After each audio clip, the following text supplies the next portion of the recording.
Case 1. Sante Kimes, the administrative ghost. She was a high society predator who moved through the world of elite real estate like a shark in expensive silk. Sante Kimes didn't just initiate terminal events, she facilitated the anatomical erasure of her targets, stepping into their lives and their properties as if they were hers by divine right. Along with her son, Kenneth, she formed a nomadic, two-person crime syndicate that operated within a professional shield of high-end forgery. What made Sante different was her ability to blend old-world charm with a sociopathic mastery of the administrative process. She didn't rely on a signature weapon. She relied on a signature lie. Whether she was orchestrating a forensic disappearance in a Manhattan townhouse or utilizing forced labor in her private estates, Sante was a master of the long con, a logistical ghost who turned her own son into a cold-blooded extension of her will. Sante Kimes was born Sandra Louise Singh in 1934. Her early life serving as a roadmap of instability and social bypass. By her third decade, she had already mapped a trajectory of administrative bypass, utilizing the truth as a flexible tool for financial gain. In 1971, she secured a front of legitimacy through marriage to a wealthy developer, providing her with the social capital necessary to move through elite circles unchallenged. However, behind the professional shield of her estates, Sante practiced a form of domestic tyranny that eventually led to federal slavery charges. When her husband's death occurred in 1994, Sante didn't mourn. She initiated a cross-country predatory spree, transitioning her younger son, Kenneth, into her primary administrative asset. The victims of Sante Kimes were selected with cold, mercenary precision, but her most infamous target was Irene Silverman, an 82-year-old former socialite and steward of a $10 million townhouse on New York's Upper East Side. In July 1998, the forensic clock began for Silverman when she vanished from a life defined by habit and stature. Sante had infiltrated the Silverman infrastructure under a synthetic identity, posing as a potential buyer to audit the property's logistical vulnerabilities, while Kenneth operated as her administrative assistant. They didn't just seek a financial windfall, they sought a total takeover of the Silverman legacy, aiming for the permanent silence of the woman who occupied the forensic record of his past. The methodology Sante used was a chilling fusion of paperwork and predatory intent. To facilitate the anatomical erasure of Irene Silverman, Sante spent months studying the socialite's daily routines and perfecting the forged signatures required to transfer the property title. While Sante focused on the administrative bypass of the deed, Kenneth ensured there would be no living witness to contest the transaction. They maintained what investigators termed a murder kit, a collection of handcuffs, masks, and notebooks filled with meticulous handwritten plans on how to neutralize their target and ensure a no-body homicide that would baffle traditional forensic recovery. The investigation that brought the Kims down was a rare intersection of luck and logistical failure. On the same day, Irene Silverman disappeared. Sante and Kenneth were intercepted in Midtown Manhattan on an unrelated warrant involving a bad check case. When detectives initiated a property-wide audit of their vehicle, they discovered a treasure trove of physical evidence. Inside were the passports and house keys of Irene Silverman, alongside the forged deed to her townhouse. But the most damaging evidence was Sante's own hand, a series of notebooks providing a virtual map of the crime, documenting a trail of premeditated intent that no amount of social capital could erase. In May 2000, Sante and Kenneth Kimes were convicted of over 100 counts, including the forensic disappearance of Irene Silverman. Sante was sentenced to 120 years in prison, while Kenneth received 125. During her sentencing, Sante delivered a rambling 2-hour tirade attempting to frame herself as a victim of a systemic conspiracy. The courtroom watched in silence as the grandmotherly mask she had maintained throughout the trial finally slipped, revealing the predator beneath.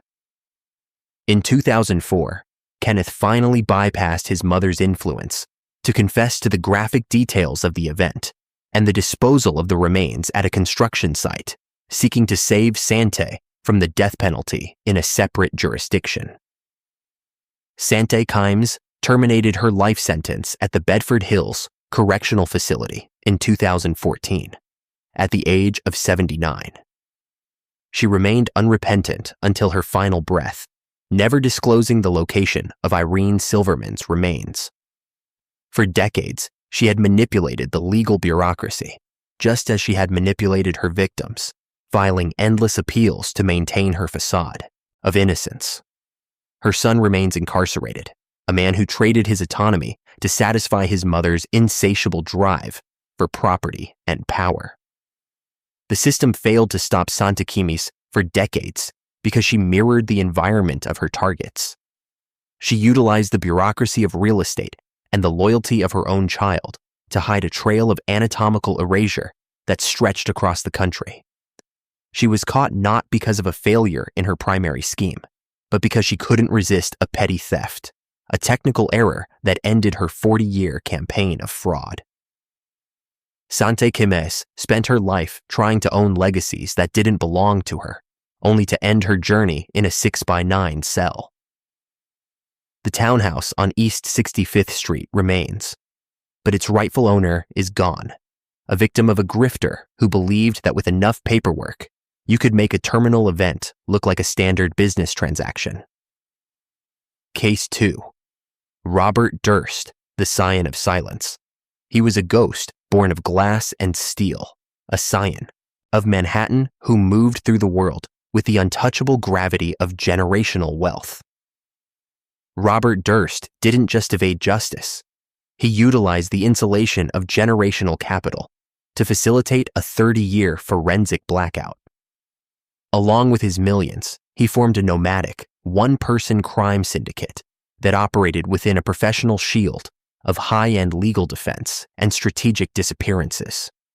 What made Robert different was his ability to blend the eccentricity of the ultra-wealthy with a sociopathic mastery of the logistical bypass. He didn't rely on a signature weapon. He relied on a signature silence. Whether he was orchestrating a forensic disappearance in a South Salem estate or adopting the alias of a mute woman in a Galveston boarding house, Durst was a master of the long game, a logistical ghost who turned his own family legacy into a cold-blooded extension of his will. Robert Durst was born into the upper echelons of New York real estate in 1943, his early life serving as a roadmap of psychological instability and social bypass. By the time he reached his 30s, he had already established a pattern of erratic behavior, frequently utilizing his family's capital as a flexible tool for personal insulation. In 1973, he secured a front of normalcy through marriage to Kathleen McCormack, providing him with the social veneer necessary to move through elite circles unchallenged. However, behind the professional shield of the Durst organization, Robert practiced a form of emotional tyranny that eventually led to a terminal event. When his wife vanished in 1982, Robert didn't mourn. He initiated a 30-year predatory spree, transitioning his wealth into his primary tactical asset. The victims of Robert Durst were selected with cold, mercenary precision, often chosen to protect the secrets of his previous erasures. His most significant logistical liability, following the unsolved vacancy of Kathleen, was Susan Berman, a writer and longtime confidant who served as a steward of his deepest secrets. In December 2000, the forensic clock began for Berman when she was neutralized in her Los Angeles home, just as investigators prepared to interview her. Durst didn't just seek a financial windfall. He sought the total takeover of his own narrative, aiming for the permanent silence of the woman who held the key to the deed of his past. The methodology Durst used was a chilling fusion of high-end legal maneuvering and predatory intent. To facilitate the anatomical erasure of Morris Black in 2001, Durst spent months living under a false identity in Texas, perfecting the mute woman persona required to avoid administrative detection. While Durst focused on the logistical disposal of the remains, his legal team ensured there would be no prosecutorial witness to contest his version of events. They maintained what investigators termed a tactical defense, a collection of elite attorneys and forensic experts who specialized in neutralizing evidence and ensuring an acquittal that would baffle traditional forensic recovery. The investigation that brought Durst down was a rare intersection of ego and logistical failure. After decades of evading the forensic clock, Durst was intercepted in Pennsylvania for a technical error that no amount of social capital could erase. He was caught shoplifting a chicken sandwich while carrying $37,000 in cash. When detectives initiated a property-wide audit of his vehicle, they discovered a treasure trove of physical evidence, including weapons and masks. But the most damaging evidence was Durst's own voice. A hot mic recording during a documentary interview, providing a virtual map of his crimes, documenting a trail of premeditated intent that finally bypassed his professional shield. In September 2021, Robert Durst was finally convicted of the execution-style murder of Susan Berman. He was sentenced to life in prison without the possibility of parole. During the trial, the eccentric mask he had maintained for decades finally slipped, revealing the predator beneath.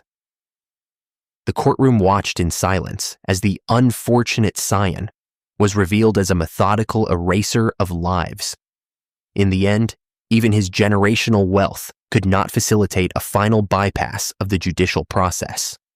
Robert Durst terminated his life sentence at a medical facility in 2022, at the age of 78. He remained unrepentant until his final breath, never disclosing the location of Kathleen McCormack's remains. For decades, he had manipulated the legal bureaucracy, just as he had manipulated his aliases, filing endless motions to maintain his facade of innocence. He died a man who traded his humanity to satisfy an insatiable drive for control and silence. The system failed to stop Robert Durst for decades because he mirrored the environment of his targets. He utilized the bureaucracy of wealth and the loyalty of his legal shield to hide a trail of anatomical erasure that stretched from New York to Texas. He was caught not because of a failure in his primary scheme, but because he couldn't resist a petty theft, a technical error that ended his 40-year campaign of evasion. Robert Durst spent his life trying to own the truth, only to end his journey in a prison ward.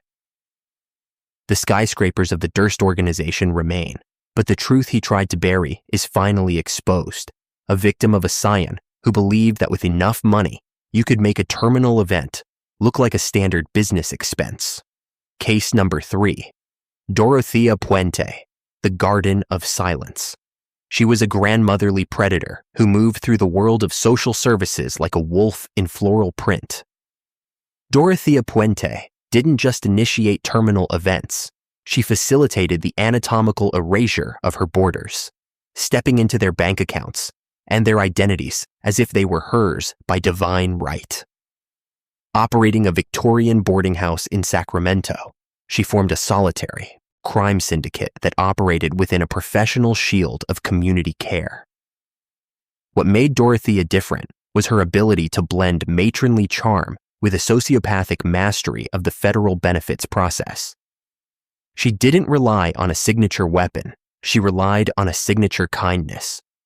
Whether she was orchestrating a forensic disappearance in a downstairs bedroom or utilizing the soil of her own backyard, Puente was a master of the long con, a logistical ghost who turned her own home into a cold-blooded extension of her greed.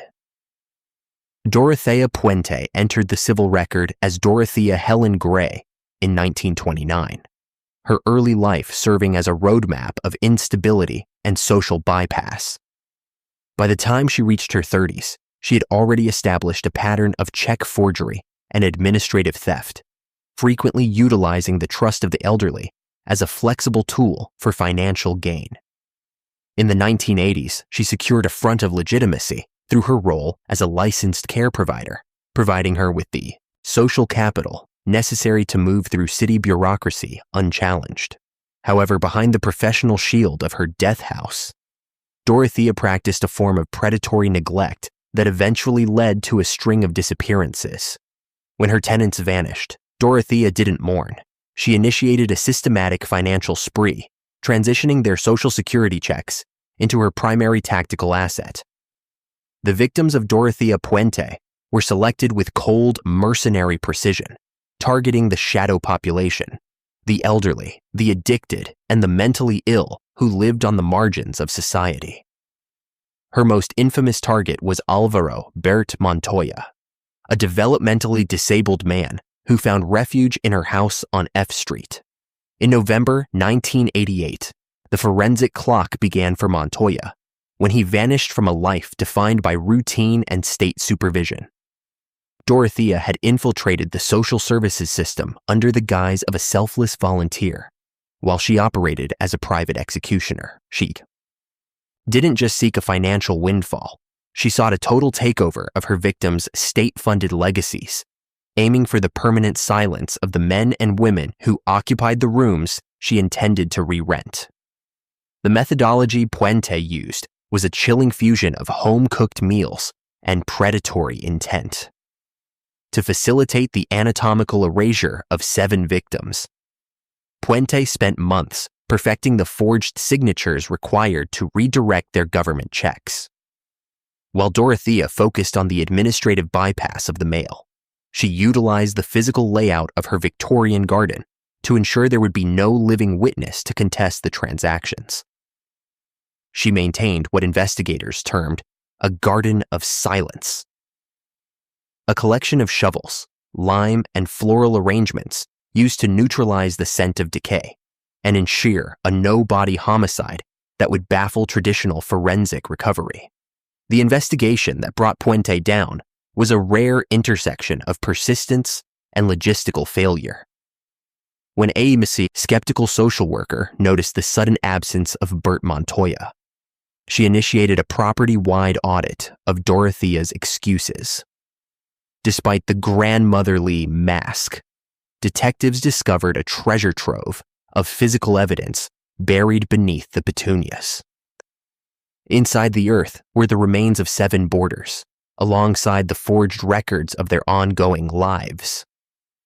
But the most damaging evidence was Dorothea's own hand, a series of uncashed checks providing a virtual map of the crime, documenting a trail of premeditated intent that no amount of floral tea could erase. In 1993, Dorothea Puente was convicted of 3 murders, though she was suspected of many more. She was sentenced to life in prison without the possibility of parole. During her trial, the grandmotherly mask she had maintained throughout the proceedings finally slipped, revealing the predator beneath. The courtroom watched in silence as the lady of the boarding house was exposed as a calculated serial killer. She remained unrepentant, claiming to the end that she had saved her victims from the streets. Dorothea Puente terminated her life sentence at the Central California Women's Facility in 2011 at the age of 81. She remained unrepentant until her final breath, never disclosing the full scope of her victims. For decades, she had manipulated the legal bureaucracy just as she had manipulated the social workers, filing endless appeals to maintain her facade of innocence. She died a woman who traded her soul to satisfy an insatiable drive for the small-scale wealth of the vulnerable. The system failed to stop Dorothea Puente for years because she mirrored the environment of her targets.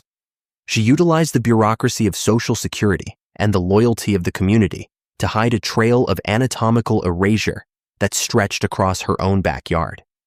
She was caught not because of a failure in her primary scheme, but because she couldn't account for a single social worker's intuition, a technical error that ended her decade-long campaign of fraud.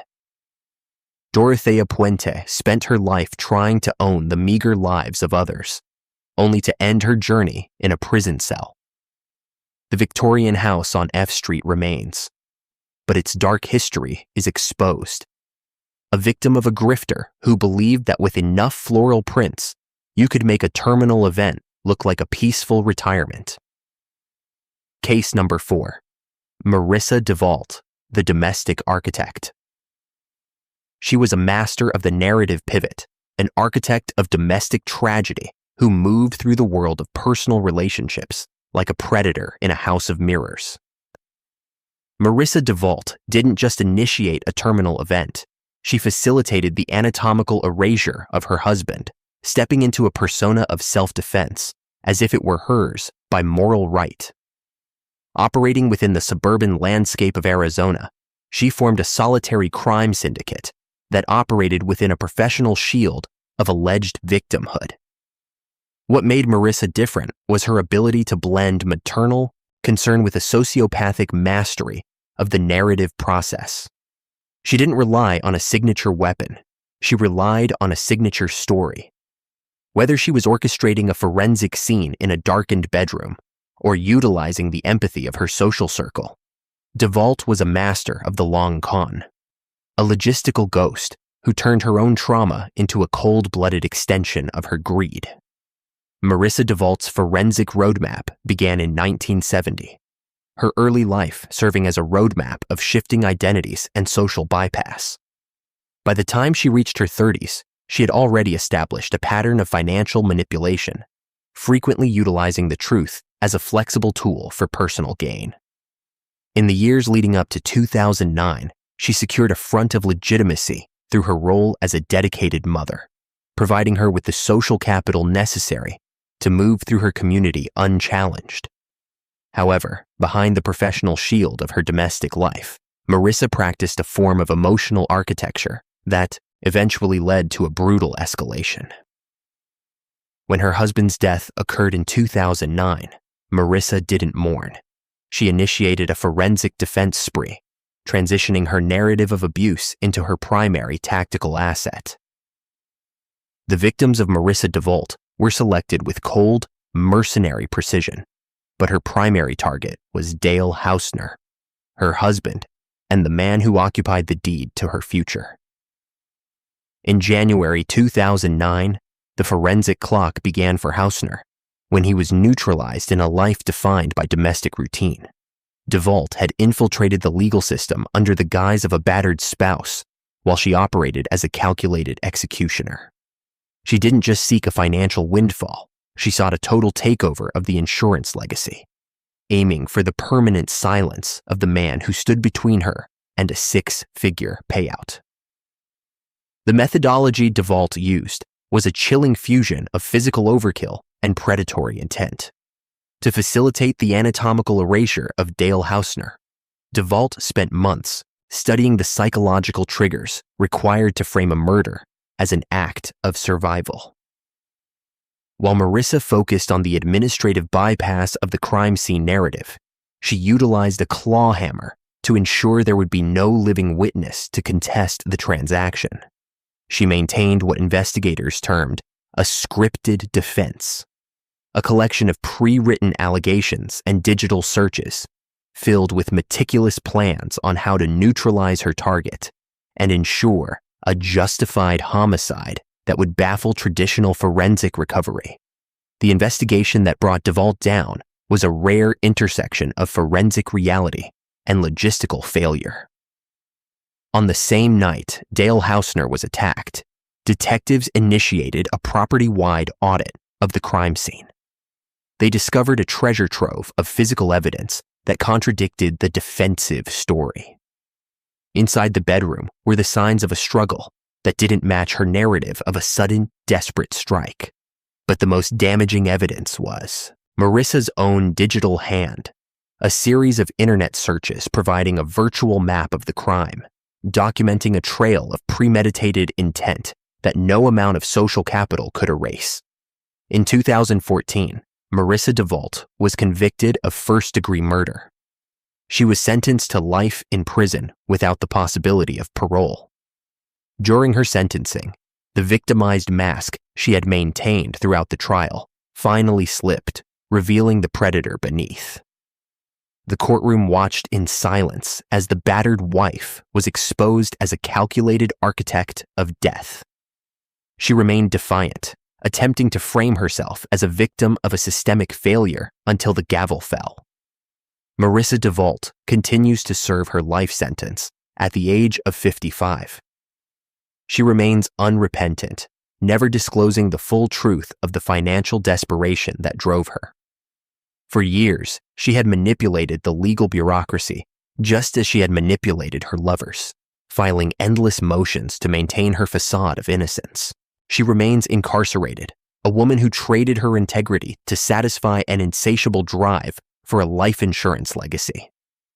The system failed to stop Marissa DeVault initially because she mirrored the environment of her targets. She utilized the bureaucracy of domestic law and the loyalty of the empathetic to hide a trail of anatomical erasure that began in her own home. She was caught not because of a failure in her primary scheme, but because she couldn't resist the overkill, a technical error of violence that ended her campaign of domestic fraud. Marissa DeVault spent her life trying to own a narrative that didn't belong to her, only to end her journey in a prison cell. The suburban house in Arizona remains, but its dark secret is exposed. A victim of a grifter who believed that with enough tears, you could make a terminal event look like a standard act of survival. Case number 5, Ronald Wilson, the Civic Mask. He was a pillar of the local establishment who moved through the world of small-town commerce like a shark in a tailored suit. Ronald Wilson didn't just initiate a terminal event, he facilitated the anatomical erasure of his business rival, stepping into the void of the company's leadership as if it were his by divine right. Operating within the tight-knit professional circles of his community, he formed a solitary crime syndicate that operated within a professional shield of civic duty. What made Ronald different was his ability to blend Midwestern charm with a sociopathic mastery of the corporate bypass. He didn't rely on a signature weapon, he relied on a signature reputation. Whether he was orchestrating a forensic disappearance in a quiet office or utilizing the heavy machinery of his own industry, Wilson was a master of the long con, a logistical ghost who turned his own professional success into a cold-blooded extension of his will. Ronald Wilson established himself as a roadmap of reliability and social capital early in his career. By the time he reached the height of his influence, he had already established a pattern of administrative dominance, frequently utilizing his standing as a flexible tool for competitive gain. In the years preceding the disappearance, he secured a front of legitimacy through his role as a respected employer, providing him with the social capital necessary to move through local government circles unchallenged. However, behind the professional shield of his businesses, Ronald practiced a form of commercial tyranny that eventually led to a terminal escalation. When his associate vanished, Ronald didn't mourn. He initiated a systematic takeover, transitioning the missing man's assets into his primary tactical asset. The victims of Ronald Wilson were selected with cold, mercenary precision, but his primary target was a man who held the keys to his continued expansion. In a life defined by professional habit and stature, the forensic clock began when a colleague suddenly walked away from a lucrative partnership. Wilson had infiltrated the local chamber of commerce under the guise of a mentor, while he operated as a calculated executioner. He didn't just seek a financial windfall, he sought a total takeover of the local market, aiming for the permanent silence of the man who occupied the seat he intended to forge. The methodology Wilson used was a chilling fusion of company logs and predatory intent. To facilitate the anatomical erasure of his rival, Wilson spent weeks studying the victim's professional travel routines and perfecting the forged resignation letters required to transfer ownership. While Ronald focused on the administrative bypass of the partnership agreement, he utilized the isolation of a construction site to ensure there would be no living witness to contest the transaction. He maintained what investigators termed a logistical burial, a collection of heavy equipment, GPS overrides, and backdated documents filled with meticulous handwritten plans, rashi, how to neutralize his target and ensure a no-body homicide that would baffle traditional forensic recovery. The investigation that brought Wilson down was a rare intersection of digital forensics and logistical failure. On the same week his partner disappeared, local authorities initiated a property-wide audit of company vehicle logs. They discovered a treasure trove of physical evidence hidden in the metadata of his own equipment. Inside the digital records were the GPS coordinates of a remote site that contradicted his official business schedule. But the most damaging evidence was Ronald's own hand, a series of backdated emails providing a virtual map of the crime, documenting a trail of premeditated intent that no amount of civic standing could erase. In the ensuing trial, Ronald Wilson was convicted of first-degree murder. He was sentenced to life in prison. During the proceedings, the pillar of the community mask he had maintained for decades finally slipped, revealing the predator beneath. The courtroom watched in silence as the civic leader was exposed as a cold-blooded extension of his own ambition. He remained unrepentant, attempting to frame the disappearance as a business decision gone wrong until the verdict was read.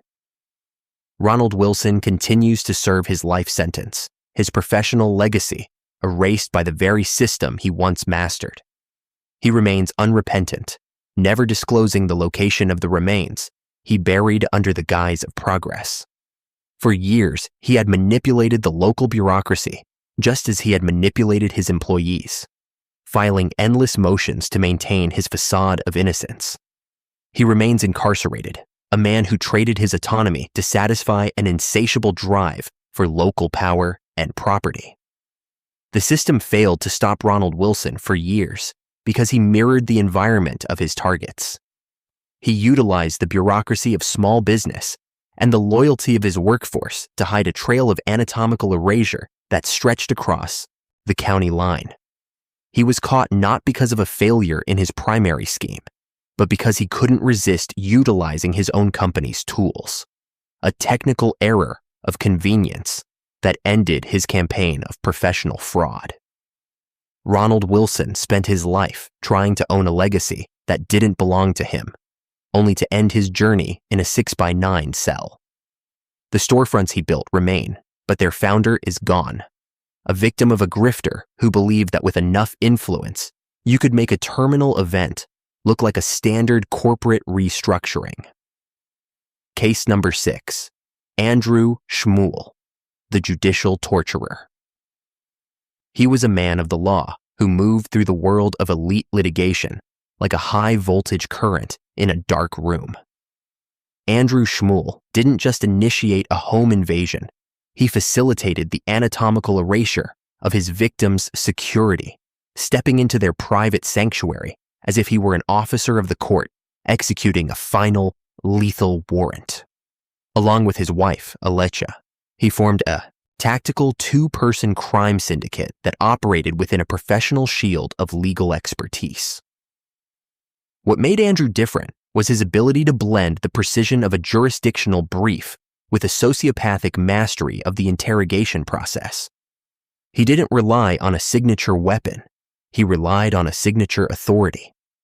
Whether he was orchestrating a 3-hour deposition of Payne in a McLean mansion or utilizing the tactical gear of a professional hitman, Schmuel was a master of the short-term siege, a logistical ghost who turned his own legal education into a cold-blooded extension of his vengeance. Andrew Schmuel was born into a life of academic achievement and professional trajectory, his early career serving as a roadmap of administrative discipline. By the time he reached his 30s, he had already established a pattern of legal aggression, frequently utilizing the rules of civil procedure as a flexible tool for personal retribution. In 2014, he secured a front of legitimacy through his status as a licensed attorney, providing him with the social capital necessary to move through the upper echelons of Virginia's legal community unchallenged. However, behind the professional shield of his JD, Andrew practiced a form of obsessive entitlement that eventually led to a terminal escalation. When his wife was fired from a high-profile law firm, Andrew didn't mourn the career loss. He initiated a paramilitary predatory spree, transitioning his legal knowledge into his primary tactical asset. The victims of Andrew Schmuel were selected with cold, mercenary precision, specifically targeting the managing partner of the firm that had dismissed his wife. In November 2014, the forensic clock began for Leo Fisher and his wife when they were neutralized in a life defined by professional stature. Schmuel had infiltrated their home under a false identity, posing as a federal agent, while Alicia operated as his administrative lookout in the getaway vehicle. They didn't just seek a financial windfall, they sought a total takeover of the victim's dignity, aiming for the permanent silence of the couple who occupied the professional space they intended to dismantle. The methodology Schmuel used was a chilling fusion of tactical gear and predatory intent. To facilitate the anatomical erasure of the Fisher's autonomy, Schmuel spent hours perfecting the interrogation required to extract digital passwords and professional secrets. While Andrew focused on the administrative bypass of the home's security, he utilized a taser and a blade to ensure there would be no living witness to contest the transaction. He maintained what investigators termed a torture kit, a collection of zip ties, adult diapers, and burners filled with meticulous tactical plans on how to neutralize his targets and ensure a clean extraction that would baffle traditional forensic recovery. The investigation that brought the Schmuels down was a rare intersection, victim resilience and logistical failure. On the same night, the Fishers were left for dead in their burning home. A silent alarm triggered a property-wide audit of the surrounding area. When state troopers initiated a high-speed pursuit of their vehicle, they discovered a treasure trove of physical evidence. Inside were the blood-stained clothes and tactical gear of Andrew Schmuel, alongside the discarded electronics of his victims. But the most damaging evidence was Andrew's own hand, a series of digital communications, providing a virtual map of the crime, documenting a trail of premeditated intent that no amount of legal jargon could erase.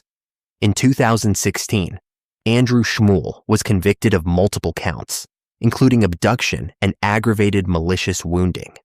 He was sentenced to 2 life terms plus 98 years. During the trial, the distinguished attorney mask he had maintained throughout his career finally slipped, revealing the predator beneath. The courtroom watched in silence as the man of the law was exposed as a calculated architect of agony. He remained unrepentant, attempting to frame himself as a victim of medication-induced psychosis, until the jury returned its verdict. Andrew Schmuel continues to serve his life sentence, a man whose professional standing was erased by his own hand. He remains unrepentant, a logistical ghost haunting the very system he once served. For years, he had manipulated the legal bureaucracy, just as he had manipulated his victims, filing endless appeals to maintain his facade of innocence. He remains incarcerated, a man who traded his autonomy to satisfy an insatiable drive for professional vengeance. The system failed to stop Andrew Schmuel initially because he mirrored the environment of his targets. He utilized the bureaucracy of the legal system and the loyalty of his spouse to hide a trail of anatomical erasure that began in the halls of a law firm. He was caught not because of a failure in his primary scheme, but because he couldn't account for the survival of his victims, a technical error of mortality. that ended his campaign of professional terror. Andrew Schmuel spent his life trying to own the lives of those who crossed him, only to end his journey in a prison cell. The law firm on the Potomac remains, but its former partner is gone, a victim of a grifter of the law who believed that with enough tactical gear, you could make a terminal event look like a standard legal proceeding. Case number 7, Charles. Chase Merritt, the digital eraser. He was a blue-collar predator who moved through the world of custom manufacturing like a shadow in a workshop. Charles. Chase Merritt didn't just initiate a terminal event. He facilitated the anatomical erasure of an entire family, stepping into their business accounts and their legacy as if they were his by divine right. Operating as a trusted associate of the McStay family, he formed a solitary crime syndicate that operated within a professional shield of shared labor. What made Chase different was his ability to blend a reliable partner persona with a sociopathic mastery of the digital bypass. He didn't rely on a signature weapon. He relied on a signature access. Whether he was orchestrating a forensic disappearance in a Fallbrook home or utilizing the isolation of the Mojave Desert, Merritt was a master of the short-term hijack, a logistical ghost who turned his own professional proximity into a cold-blooded extension of his greed. Chase Merritt was born into a life of nomadic labor and shifting allegiances, his early life serving as a roadmap of financial instability. By the time he reached his 50s, he had already established a pattern of grand theft and administrative deception, frequently utilizing his technical skills as a flexible tool for personal gain. In 2010, he secured a front of legitimacy through his partnership with Joseph McStay, providing him with the social capital necessary to move through the family's private and professional circles unchallenged. However, behind the professional shield of their water feature business, Chase practiced a form of predatory gambling that eventually led to a terminal escalation. When the McStay family vanished, Chase didn't mourn. He initiated a digital predatory spree, transitioning Joseph's QuickBooks access into his primary tactical asset. The victims of Chase Merritt were selected with cold, mercenary precision. A successful businessman, his wife, and their 2 sons, aged 3 and 4. In February 2010, the forensic clock began for the McStays, when they vanished from a life defined by suburban comfort and entrepreneurial growth. Merritt had infiltrated the McStay household under the guise of a loyal friend, while he operated as a calculated executioner. He didn't just seek a financial windfall. He sought a total takeover of the company's remaining capital, aiming for the permanent silence of the family who occupied the ledger he intended to drain. The methodology Merritt used was a chilling fusion of digital forgery and predatory intent. To facilitate the anatomical erasure of 4 lives, Merritt spent the days following the disappearance, perfecting the backdated checks and online transfers required to hollow out the business accounts. While Chase focused on the administrative bypass of the banking system, he utilized a 3-pound sledgehammer to ensure there would be no living witness to contest the transaction. He maintained what investigators termed a digital trail of debt, a collection of gambling losses and unauthorized withdrawals filled with meticulous plans on how to neutralize his targets and ensure a desert burial that would baffle traditional forensic recovery. The investigation that brought Merritt down was a rare intersection of cell tower forensics and logistical failure. Years after the family disappeared, their remains were discovered in shallow graves, prompting a property-wide audit of Merritt's movements. Detectives discovered a treasure trove of physical evidence in the metadata of his phone records. Inside the logs were pings that placed him at the exact site of the graves during the administrative window of the disappearance. But the most damaging evidence was Chase's own digital hand. A series of forged QuickBooks entries providing a virtual map of the crime, documenting a trail of premeditated intent that no amount of loyal friend rhetoric could erase. In 2019, Charles Chase Merritt was convicted of 4 counts of first-degree murder. He was sentenced to death. During the trial, the distraught partner mask he had maintained throughout the years of the search finally slipped, revealing the predator beneath. The courtroom watched in silence as the family friend was exposed as a calculated architect of a quadruple homicide.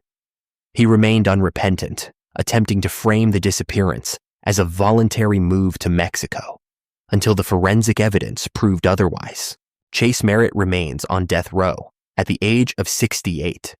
He remains unrepentant, never disclosing the final moments of the 2 children he neutralized to protect his theft. For years, he had manipulated the legal bureaucracy just as he had manipulated the McStays, filing endless motions to maintain his facade of innocence. He remains incarcerated, a man who traded the lives of a family to satisfy an insatiable drive for gambling capital. The system failed to stop Chase Merritt initially because he mirrored the environment of his targets. He utilized the bureaucracy of small business and the loyalty of a close-knit friendship to hide a trail of anatomical erasure that stretched into the desert. He was caught not because of a failure in his primary scheme, but because he couldn't account for the permanence of digital pings, a technical error of technology that ended his decade-long campaign of evasion. Chase Merritt spent his life trying to own a business that wasn't his, only to end his journey in a prison cell. The fountain business is gone, but the truth of the McStay family is finally anchored. A victim of a grifter who believed that with enough digital forgery, you could make a terminal event look like a sudden relocation. Case number 8, Stephen McDaniel, the logistical stalker.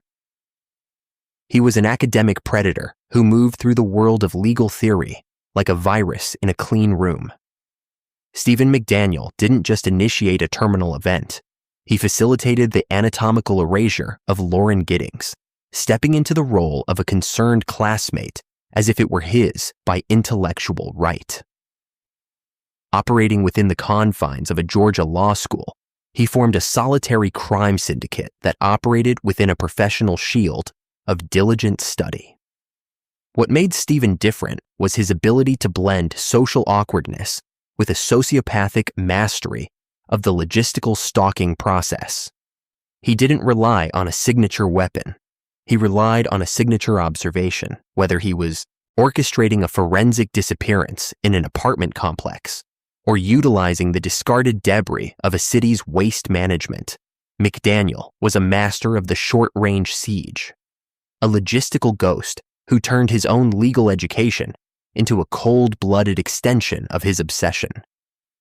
Stephen McDaniel was born into a life of academic rigor and social isolation, his early years serving as a roadmap of meticulous observation and social bypass. By the time he reached his 20s, he had already established a pattern of digital voyeurism, frequently utilizing the internet as a flexible tool for psychological mapping. In 2011, he secured a front of legitimacy through his status as a Juris Doctor candidate, providing him with the social capital necessary to move through the legal community of Macon, unchallenged. However, behind the professional shield of his law books, Stephen practiced a form of predatory surveillance that eventually led to a terminal escalation. When Lauren Giddings vanished in June 2011, Stephen didn't mourn. He initiated a televised performance of grief, transitioning his neighborly concern into his primary tactical asset. The victims of Stephen McDaniel were selected with cold, mercenary precision, specifically targeting the woman who occupied the apartment next to his and the professional future he coveted. In June 2011, the forensic clock began for Giddings when she was neutralized in a life defined by bar exam preparation and academic stature. McDaniel had infiltrated her digital life through months of stalking, while he operated as her administrative peer. He didn't just seek a physical conquest. He sought a total takeover of her autonomy, aiming for the permanent silence of the woman whose privacy he intended to forge into a trophy. The methodology McDaniel used was a chilling fusion of law school logic and predatory intent.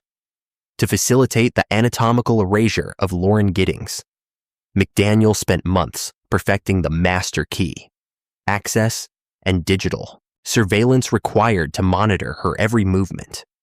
While Stephen focused on the administrative bypass of her apartment's security, he utilized a hacksaw to ensure there would be no living witness to contest the transaction. He maintained what investigators termed a stalker's archive, a collection of thousands of photos, videos, and digital pings, filled with meticulous plans on how to neutralize his target and ensure a dismemberment that would baffle traditional forensic recovery. The investigation that brought McDaniel down was a rare intersection of media scrutiny and logistical failure. During a live televised interview, when a reporter informed him that a body part had been discovered in a trash bin, the concerned friend mask he had maintained for days finally slipped, revealing the predator beneath. Detectives initiated a property-wide audit of his apartment and his digital devices, discovering a treasure trove of physical evidence. Inside his room were the master keys and the packaging for the hacksaw used in the crime. But the most damaging evidence was Stephen's own digital hand, a series of blog posts and encrypted files providing a virtual map of the crime, documenting a trail of premeditated intent that no amount of legal posturing could erase. In 2014, Stephen McDaniel pleaded guilty to the murder of Lauren Giddings to avoid the death penalty. He was sentenced to life in prison. During the sentencing, the socially awkward student persona was exposed as a calculated architect of death. The courtroom watched in silence as the man of the law was revealed as a cold-blooded predator who viewed his classmate as a logistical problem to be solved. He remained unrepentant, attempting to maintain a facade of mental break until the forensic evidence of his year-long stalking was presented.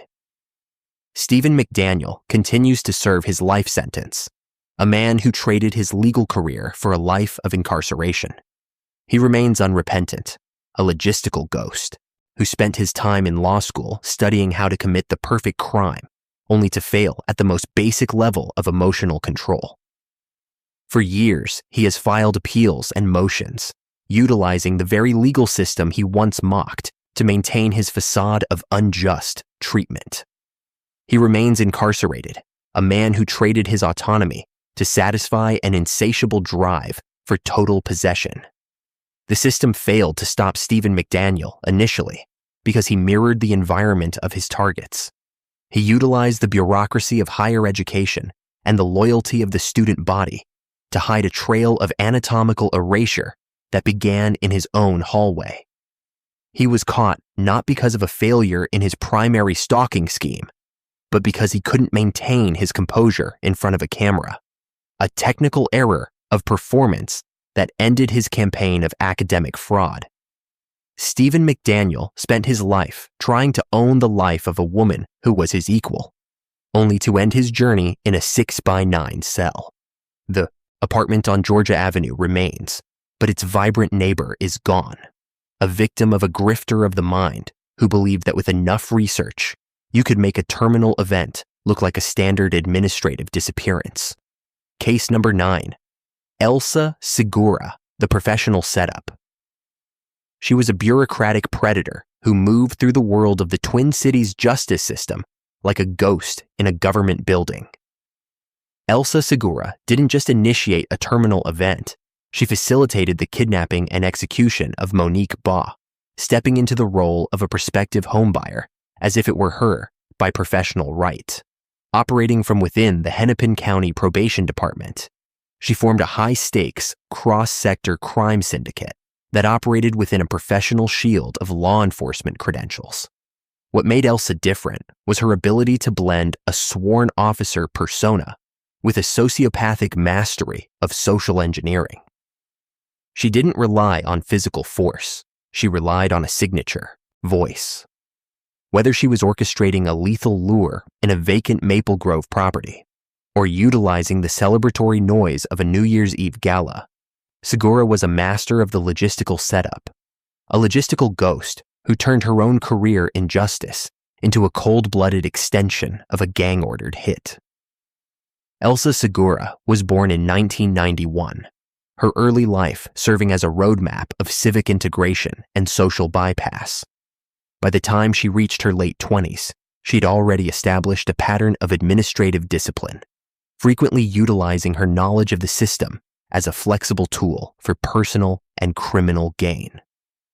In 2019, she secured a front of legitimacy through her role as a probation officer, providing her with the social capital necessary to move through legal and professional circles unchallenged.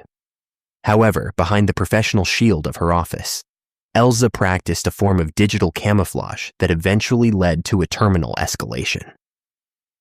When the clock struck midnight on 2019, Elsa didn't celebrate. She initiated a cold-blooded logistical mission, transitioning her professional credibility into her primary tactical asset. The victims of Elsa Segura were selected with cold, mercenary precision, specifically targeting Monique Baugh, a 36-year-old real estate agent and mother of two who occupied a professional space defined by public accessibility. In December 2019, the forensic clock began for Baugh when her professional listing was utilized for a fake showing. Segura had infiltrated the victim's work schedule under the alias Lisa, while she operated as a tactical scout for a narcotics trafficker. She didn't just seek a physical abduction. She sought the total takeover of a professional's trust, aiming for the permanent silence of the woman who stood in the path of her associate's vengeance. The methodology Segura used was a chilling fusion of burner phone strategy and predatory intent. To facilitate the anatomical erasure of Monique Baugh, Segura spent the final hours of the year perfecting the polite buyer script required to bypass a realtor's natural caution. While Elsa focused on the administrative bypass of the victim's schedule, her associates ensured there would be no living witness to contest the transaction. She maintained what investigators termed a logistical lure, a collection of untraceable pings and scout car maneuvers, filled with meticulous plans on how to neutralize her target and ensure a terminal outcome in a North Minneapolis alley. The investigation that brought Segura down was a rare intersection of digital mapping and logistical failure. On the same night, the city celebrated a new decade. Detectives initiated a forensic audit of the communication hardware used in the lure. They discovered a treasure trove of physical evidence in the overlap of digital footprints. Inside, the logs were pings that placed Segura's personal device at the same coordinates as the burner phone used to contact the victim. But the most damaging evidence was Elsa's own hand. A series of scout car sightings on surveillance footage, providing a virtual map of the crime, documenting a trail of premeditated intent that no amount of government ID could erase. In 2021, Elsa Segura was convicted of aiding and abetting first-degree premeditated murder. She was sentenced to life in prison without the possibility of parole. During the trial, the dedicated public servant mask she had maintained throughout her career finally slipped, revealing the predator beneath. The courtroom watched in silence as the probation officer was exposed as the indispensable link in a lethal trap. She remained stoic, attempting to frame herself as a bystander who merely made a call, until the life sentence was finalized. Elsa Segura continues to serve her life sentence at the Minnesota Correctional Facility at the age of 35. She remains a ward of the very system she once supervised, never disclosing the full depth of her betrayal of the public trust.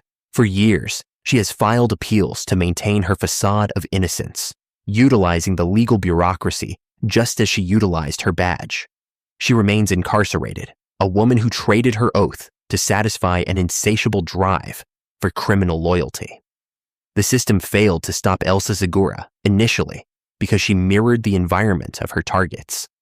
She utilized the bureaucracy of the court and the loyalty of her profession to hide a trail of anatomical erasure that began with a simple phone call.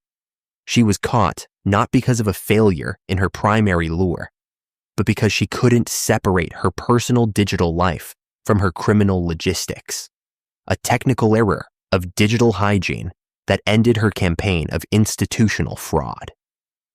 Elsa Segura spent her career supervising offenders, only to end her journey as one. The Minneapolis skyline remains, but its sense of professional safety is forever altered. A victim of a grifter with a badge, who believed that with a polite voice and a government ID, you could make a terminal event look like a standard business appointment. Case number 10, Richard Beasley, the mentor of the marsh. He was a blue-collar predator who moved through the world of the displaced like a scavenger in a graveyard of broken dreams. Richard Beasley didn't just initiate a terminal event. He facilitated the anatomical erasure of men looking for a second chance, stepping into their lives and their final moments as if he were a provider by divine right. Along with his teenage protege, Brogan Rafferty, he formed a nomadic, two-person crime syndicate that operated within a professional shield of Craigslist job postings. What made Richard different was his ability to blend a mentor persona with a sociopathic mastery of the recruitment process. He didn't rely on a signature weapon, he relied on a signature opportunity. Whether he was orchestrating a forensic disappearance in a remote Ohio hilly tract or utilizing the isolation of a fake farmstead, Beasley was a master of the long lure, a logistical ghost who turned his own criminal history into a cold-blooded extension of his will. Richard Beasley was born in 1959, his early life serving as a roadmap of recidivism and social bypass. By the time he reached his 50s, he had already established a pattern of identity manipulation, frequently utilizing the desperation of the unemployed as a flexible tool for financial gain. In 2011, he secured a front of legitimacy through his role as a self-styled chaplain and job provider, providing him with the social capital necessary to move through the margins of society unchallenged. However, behind the professional shield of his mentorship, Richard practiced a form of predatory recruitment that eventually led to a string of disappearances. When his employees vanished, Richard didn't mourn. He initiated a systematic theft of their meager possessions, transitioning their identities into his primary tactical asset. The victims of Richard Beasley were selected with cold, mercenary precision, men who were socially isolated, unemployed, and looking for a quiet life as a farmhand. In late 2011, the forensic clock began for multiple targets when they answered a Craigslist ad for a caretaker position. Beasley had infiltrated the digital marketplace under the guise of a benefactor, while he operated as a calculated executioner. He didn't just seek a financial windfall, he sought a total takeover of the victims' lives, aiming for the permanent silence of the men who occupied the space he intended to utilize for his next forgery. The methodology Beasley used was a chilling fusion of spiritual guidance and predatory intent. To facilitate the anatomical erasure of 3 confirmed victims, Beasley spent weeks grooming a high school student to act as his administrative and physical assistant. While Richard focused on the administrative bypass of the victims' backgrounds, he utilized the vast, wooded terrain of Noble County to ensure there would be no living witness to contest the transaction. He maintained what investigators termed a graveside ritual, a collection of pre-dug pits, firearms, and false promises, filled with meticulous plans on how to neutralize his targets and ensure a no-body homicide that would baffle traditional forensic recovery. The investigation that brought Beasley down was a rare intersection of survival and logistical failure. When one intended victim managed to escape into the woods after being shot, he initiated a property-wide audit of the farm through local law enforcement. Detectives discovered a treasure trove of physical evidence hidden in the remote brush. Inside the earth were the remains of men who had simply wanted a job. But the most damaging evidence was Richard's own hand. A series of digital postings providing a virtual map of the crime, documenting a trail of premeditated intent that no amount of chaplain rhetoric could erase. In 2013, Richard Beasley was convicted of multiple counts of aggravated murder. He was sentenced to death. During the trial, the charitable mentor mask he had maintained throughout his recruitment process finally slipped, revealing the predator beneath. The courtroom watched in silence as the mentor of the marsh was exposed as a cold-blooded architect of death. He remained unrepentant, attempting to frame himself as a man of faith until the final sentence was read. Richard Beasley remains on death row in Ohio at the age of 66. He remains unrepentant until this day, never disclosing the full scope of his predatory reach. For years, he has manipulated the legal bureaucracy, just as he had manipulated the men on Craigslist, filing endless appeals to maintain his facade of innocence. He remains incarcerated, a man who traded his autonomy to satisfy an insatiable drive for the small-scale legacies of the forgotten. The system failed to stop Richard Beasley for months because he mirrored the environment of his targets. He utilized the bureaucracy of the internet and the loyalty of a misguided youth to hide a trail of anatomical erasure that stretched across the Ohio wilderness. He was caught not because of a failure in his primary scheme, but because he couldn't account for the resilience of a single victim. A technical error of execution that ended his campaign of recruitment fraud. Richard Beasley spent his life trying to own the futures of men who had nothing, only to end his journey in a 6x9 cell. The rolling hills of Ohio remain, but their quiet is haunted.